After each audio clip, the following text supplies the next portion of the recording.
Hi everyone, welcome back to this channel. In this tutorial, I will show you how to get the tree rug in Heartopia. So, in Heartopia, you can craft any unique rug like this. One of them is this tree rug. And to get this tree rug, and to craft this tree rug, first you need to have the furniture recipe of this rug.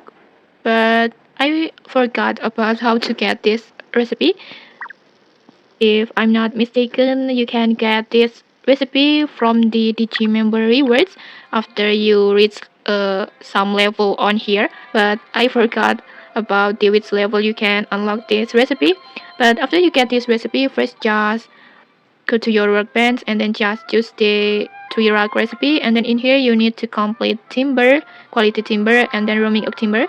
Just complete all the materials that you need, and then in here just adjust the amount that you want to craft, and then just simply tap on craft like this, and just like that you will successfully unlock this 3 rug unique 3 rug in Heartopia. And okay, that's it. If you found this helpful, don't forget to like, comment, and subscribe for more tutorials. Thanks for watching, and see you.